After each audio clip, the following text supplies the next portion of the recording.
پیارے بچوں، السلام علیکم۔ کیسے ہیں آپ سب لوگ؟ امید ہے کہ آپ سب خیریت سے ہوں گے اور اپنے اپنے گھروں میں ہوں گے اور ان آن لائن کلاسز سے مستفید ہو رہے ہوں گے۔ آج جو سبق میں آپ کو پڑھا رہی ہوں اس کا عنوان ہے ثقافت ہو تو ایسی۔ پیارے بچوں، آپ نے حاتم تائی کا نام تو ضرور سنا ہوگا۔ اکثر ہم ان لوگوں کو بھی حاتم تائی کہتے ہیں جن کا دل بہت بڑا ہو اور جو بہت سخی ہوں۔ دنیا میں بے شمار انسان ایسے ہیں گزرے ہیں، مگر کچھ انسان ایسے بھی ہیں جو اپنی کسی خوبی کی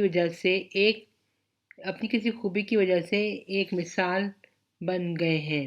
ایسے ہی انسانوں میں سے ایک نام حاتم تائی کا بھی ہے۔ حاتم تائی اپنی ثقافت اور فیاضی کی وجہ سے پوری دنیا میں مشہور ہے۔ حاتم تائی کا کردار پر کئی ڈرامے اور فلمیں بھی بن چکی ہیں۔ بچوں اور بڑوں دونوں میں یکساں مقبول ہیں۔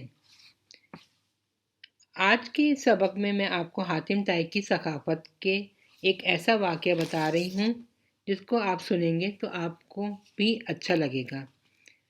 حاتم تائی عرب کا رہنے والا تھا اور طے قبیلے کا سردار تھا۔ وہ اپنے مال کو ضرورت مندوں میں تقسیم کر کے بہت سکون پاتا تھا۔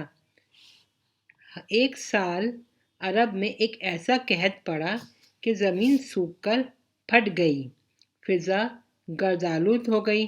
جانوروں پر بھی قحط کا برا اثر پڑا۔ اونٹوں کے پیٹ پسلیوں سے لگ گئے۔ قحط سالی نے جانوروں کا بھی صفایا کر دیا۔ ایک انتہائی سرد رات میں جو قحط کی وجہ سے اور بھی طویل محسوس ہو رہی تھی، حاتم کے بچے عبداللہ اور عدی بھوک سے بلبلا رہے تھے۔ حاتم بچوں کی حالت دیکھ کر بہت پریشان ہو رہا تھا اور بچوں کو بہلانے کے جتن کر رہا تھا۔ حاتم کی بیوی بھی بہت بھوک اور ناکہا سے نڈال تھی۔ حاتم نے اس کو بھی دل جوئی کر رہا تھا اور تسلی دے رہا تھا کہ مشکل کی یہ گھڑی بہت جلد ٹل جائے گی۔ نیند ان کی آنکھوں سے بہت دور تھی، مگر حاتم کی بیوی بچوں کو تھپک تھپک کر خود بھی جھوٹ موٹ سو گئی۔ اس پیراگراف میں یہ بتایا جا رہا ہے کہ ایک سال عرب میں ایک ایسا قحط پڑا۔ قحط کا مطلب ہوتا ہے کہ جب نہ بارش ہو، نہ کوئی فصل اگ سکے، نہ پانی ہو اور ہر طرف سوکھا ہی سوکھا ہو جائے، تو کچھ بھی کھانے پینے کی چیزیں نہ بچیں، تو اس ایسے وقت کو قحط کا وقت کہتے ہیں۔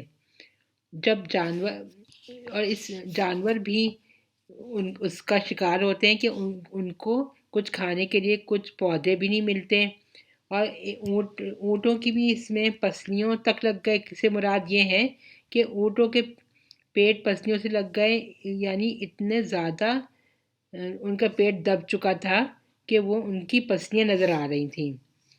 اور ایسے وقت میں جو ہے اس کے حاتم تائی کے بچے بھی بھوک سے بلبلا رہے تھے اور سب پریشان تھے کہ کہاں سے کچھ کھانا ملے تو ان کو دیا جائے، اور مگر وہ اپنی بیوی کو حاتم تائی دلاسا دے رہا تھا کہ یہ مشکل وقت ہے، ضرور اللہ تعالیٰ ہماری مدد کریں گے اور یہ وقت بھی ٹل جائے گا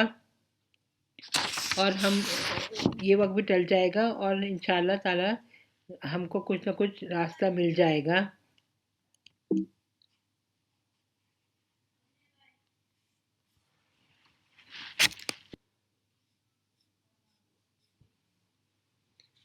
رات کا بڑا حصہ گزر گیا تو یوں محسوس ہوا جیسے کسی نے خیمے کا پردہ اٹھایا اور پھر چھوڑ دیا۔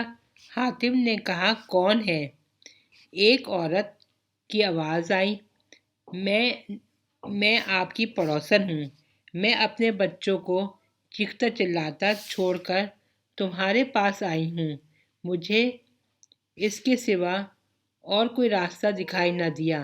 حاتم تم بہت سخی ہو، میرے بچوں پر رحم کرو، خدارا انہیں مرنے سے بچاؤ، انہوں نے 2 دن سے کچھ نہیں کھایا ہے، وہ بھوک سے بلک بلک کر مر جائیں گے، میں بڑی امید لے کے تمہارے پاس آئی ہوں، مجھے نا امید نہ کرنا۔ حاتم نے کہا جاؤ تم اپنے بچوں کو یہاں لے آؤ۔ تھوڑی دیر بعد وہ عورت 2 بچوں کو گود میں اٹھائے اور 4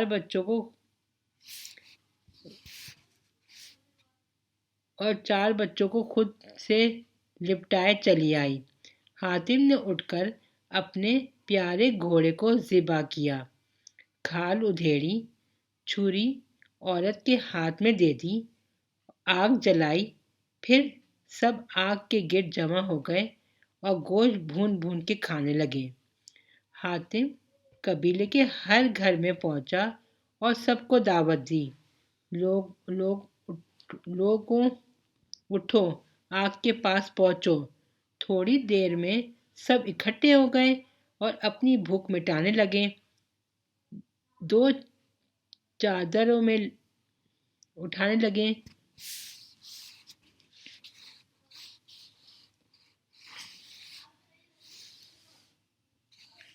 وہ چادر میں لپٹا ہوا ایک طرف بیٹھا رہا اور گوشت کھانے والوں کو چپ چاپ دیکھ کر خوش ہوتا رہا۔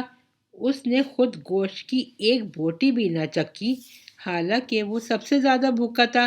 صبح ہوتے ہوتے اس گھوڑے میں سوائے ہڈیوں کے اور کچھ باقی نہ رہا، مگر حاتم کا دل بھوکوں کی مدد کر کے خوشی سے پھولا نہ سما رہا تھا۔ یہ واقعہ آپ نے سنا، تو آپ کو اندازہ ہوا ہوگا کہ حاتم کتنا بڑے دل کا مالک تھا۔ وہ خود تو بھوکا رہا، لیکن اس نے اپنا پسندیدہ گھوڑا ذبح کر دیا تاکہ بھوکے لوگوں کی مدد ہو اور ان کا پیٹ بھر جائے، اور اس نے ان کو کھاتے ہوئے دیکھ کر ہی خوشی محسوس کری اور اپنے لیے کچھ بھی نہیں رکھا، اور اپنا سب سے قیمتی گھوڑا بھی لوگوں کی بھوک مٹانے کے لیے ذبح کر دیا۔ شکریہ۔